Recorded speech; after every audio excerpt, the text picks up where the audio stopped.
I'll start with our diverse rotations. What sort of set us on our weed control journey, I suppose, is we had a recent purchase of a block that we found a lot of ryegrass in. Looked a lot like that. We had a lot of ryegrass come through our wheat and we knew that we had to control them. So we thought after that wheat and we had that blowout, we knew we had to do something with it. And we decided to throw everything and the kitchen sink at it with a diverse rotation of like the double break, where we could control those grass weeds quite easily. We used 2 hits of select, factor, gramoxone at the end and narrow windrow burnt, as well as your select, as well as your good pre-emergent program. With narrow windrow burning, which we found, this was our first year or second year of it, found it to be exceptionally effective at controlling those ryegrass numbers. After that 2 years of lupins and then canola, our weed seed bank was not all but destroyed, but we did reduce the numbers a hell of a lot. We found that's our narrow windrow burns with our lupins, but we found that double break gave us a lot of advantages. I probably won't go into too much because I think someone else was talking about it, but yeah, the main one there was it gave great grass weed control.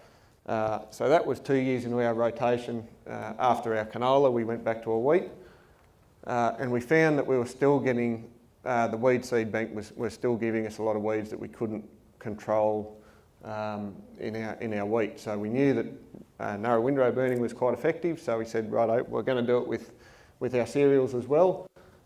It worked really, really good, but we did have a lot of troubles trying not to burn the countryside down as well. They were very, very difficult to contain in the rows, and our cost of doing it was something that really surprised me. For a few years we found that certain areas of the paddock where we did do narrow windrow burning, that crop didn't produce as much, often matured earlier in the dry finishes that we've had. So after Kiralee come out 1 year in a wheat stubble to do her trials on the cost of doing narrow windrow burning, I decided that I'd use that as a bit of a hangover to see what effect the stubble height and narrow windrow burning had as well. And these are my numbers up there. It was $40 a hectare to cut it short compared to 30 centimetres.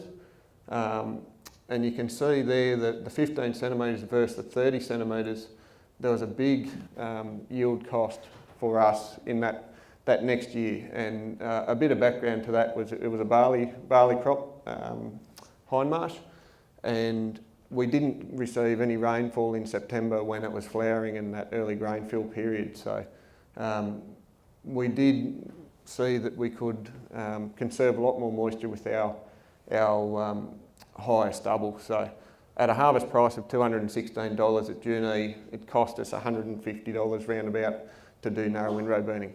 So with those numbers in mind, we decided that there's got to be something better out there, as well as trying not to burn the countryside down. So that's where we come up with the idea of chaff lining, which was not that difficult to get into because we already had our narrow windrow burning chute. That's the photo of it up there on our header. We got a MAV installed on an 8230 case header, and we chopped up the narrow windrow burning chute so we weren't tempted to use it again. We had to make do with what we had, and we found it was very, very effective at catching our weed seeds. There's a photo of it there from up the top. Not a lot of modification that needed doing. Those that are familiar with the case headers, there's a drop tray there that is usually there. We just took that off. Obviously the MAV's a bit of a modification, and that baffle there was the only other thing that we had to do to get it to happen. So that's a close-up of the baffle. It's not my idea. Twitter's a wonderful thing. It come from Lee Bryan over there in Swan Hill, who is a very, very good engineer, and we're pretty grateful that he does share a lot of his ideas with us. It was pretty easy. We just took it to the local engineer, and he just bent it round into the shape that we needed to and bolted it on. We found that was really, really good in separating the chaff from what comes out of the rotor. And that's just a photo of in our chaff lines there. We see it caught the brome grass very, very well. There wasn't a lot of ryegrass in that paddock. So this is a photo, I think, yes, it has been sowed. That's canola. With our chaff lines, we do get a bit of germination. We're running a 12 metre controlled traffic farming system, and the beauty of running in that system is, even though that we do get some germination in those chaff lines, we do know where they are. We can control them with higher rates of herbicides and those sort of things through just swapping a few nozzles in our boom to target those rows. I think Warwick's going to talk about his weed lining as well a bit later on. So very, very cost-effective ways of actually controlling those weeds that may happen to have a herbicide tolerance to them. One thing I think is a really exciting prospect in the next couple of years, microwave technology is coming around, another non-herbicide mode of action. It's going to take a lot of energy to kill seeds all over the paddock. If we're concentrating those seeds into narrow rows, all of a sudden 12 metres becomes 30 centimetres that needs to be treated. So that'll in turn make that cost effective as well. As you can see, there is anecdotal evidence, a lot of anecdotal evidence out there that we do get rotting in our seed. I think Lee might have, did he do a trial there with his, I think he got 60 or 70%. Yeah, in cereals. Just the cereal itself. But there is evidence there that it is rotting. As you can see, a lot of those seeds there will not grow again. And wherever we dig in our chaff lines, we do see that or smell that rotting effect. So we haven't done any numbers yet, but I'm sure that there is a lot of seeds underneath that you see that are not viable anymore. So that's what it looks like. That was sown into Lancer wheat. That's probably 6 weeks after sowing, 6 or 8 weeks after sowing. Doesn't take up a lot of room in your paddock. Sown with a disc seeder, and we've actually been able to establish half a crop through the middle of it. So it doesn't take up a lot of your room. One benefit of it is that we can actually, because we don't sow our tram tracks, we can actually see where our runs are. So it's quite easy when you're coming out of your headland to see where you've got to be. Sorry? We do so, yeah, sorry. And the other thing for non-GPS guided vehicles like utes that are throwing mouse bait and stuff out, it's really good guidance for that. The next photo here is in the same paddock looking the other way, and you can see where the chaff line is. And I was just talking to Dad there about a week ago. He said it would be no more than a 12-inch gap, he thought, or similar to having a 12-inch cedar row spacing. So you don't lose a lot because of it.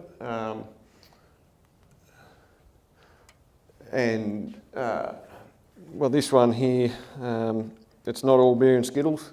There is a lot of challenges that come with it, especially canola. It's one of the silks, and we're getting a lot of insect damage that we find, especially in our canola, earwigs and millipedes and slaters. So I think that in the future we're going to have to do something with baiting or something like that to try and control those insects on our chaff lines. The other thing too is that it does block up that chaff chute, but if you understand how it works and how to drive it so that you don't get any blockages, very, very rarely do you get one.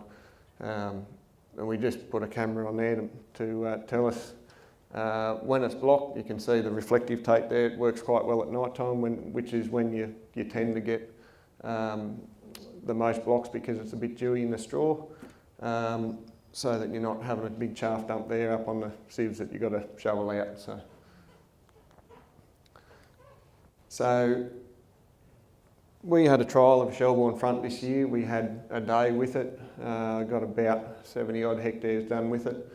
And as Greg said, it fits our weed control and disc system very, very well. The first thing, as he touched on, the fuel use is something that we were really amazed with. That thing's working its guts out to try and get 35 tonne an hour. As soon as you put that blue front on, it goes pretty easy to 70, and with the right tools, with the right rotor setup, yeah, you've got no doubts that it will do 100 every hour, every day. So, what we were really surprised with is the weed seed capture. In this paddock, we had a lot of brome grass that got through our weed control last year, and we find that with our draper front, we're always getting those stray ones that used to flop down and then stand back up. I would have a guess 99% weed seed capture with this thing. Very, very little germination in between the chaff lines this year, and a lot of it in the chaff, got it into the chaff line itself. Because there's no material in there, the beater can't grab hold of much material, and it'll actually throw it onto the back of the sieves rather than into the spreaders itself. So if you are getting any going through the back of the rotor, any weed seeds, you'll still catch them with the chaff lining chute. Yeah, and as Greg said, this Shelbourne stripper straw that we got does retain the moisture very, very well. We could have sowed on any day from about January through to May, just by the amount of moisture that it retains. So, which, if we looked at the results that I had with the stubble hot trial, it's got a really good fit in our system. So that's just a picture of the chaff line in the stripper straw. As Greg said, all it does is just takes the head off. Doesn't take any straw in. So you actually end up with a smaller chaff line. Whether that contributes any more or less to rotting effect, I'm not quite sure at the moment. There's still some rotting, but I think the benefit is still knowing where your weed seeds are, so that you can come back and do something with them. And the other tool that we've got, we did jump in the deep end this year and sort of updated a few things, and we went back to 6.5 inch rows, and the only way that we knew that we could do that to add more crop competition was by a disc seeder. Well, as Greg said, we're very grateful that a few have gone before us and learnt all the things that you shouldn't do with a disc seeder. So we weren't jumping in the deep end. We felt like we were, but we weren't. We had some good advice and knew that we probably wouldn't have as big a disaster, or we were hoping we wouldn't have as big a disaster. And I think after having it this year, as long as you understand the system behind it, it's no more challenging than using a tine seeder. It was said there before that the 1% per inch really comes into it, more yield, which we were excited about. But it really fits in with that Shelbourne front as well by holding the weed seeds up in the canopy, but also making that seal at the front of the Shelbourne front to stop any weed seeds that are getting thrown forwards by the rotor. They're actually caught and brought into the harvester itself. As well, the narrow rows, producing the crop competition to try and reduce the amount of seeds that we can or are there for catching as well.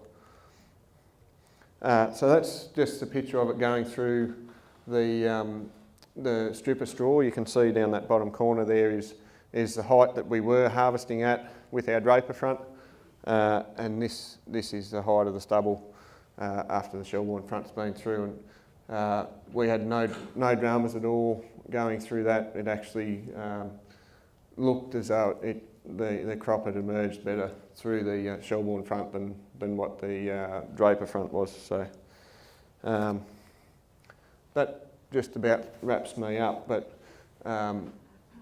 our system, it's evolved over the past 8 to 10 years. We were very, very herbicide reliant with a mixed cropping system, and now we are at 100% or nearly 100% crop, and we really need to take a whole systems approach into our weed control. That's the diverse rotations, the disc seeding, and the competitive crops, as well as the Shelbourne front. Those 4 things are really, really important to our system, and when you look at those 4, there's a lot of emphasis now on cultural methods rather than always reaching for that drum of herbicide. So the herbicides really back up our cultural methods, and our cultural methods really back up our herbicides. So we believe that it's a strong system. It's not for everyone. You can't use Treflan because of our stubble cover, but we believe that we're throwing enough at it so that we don't have to use Treflan. So that's about it. Is there any questions?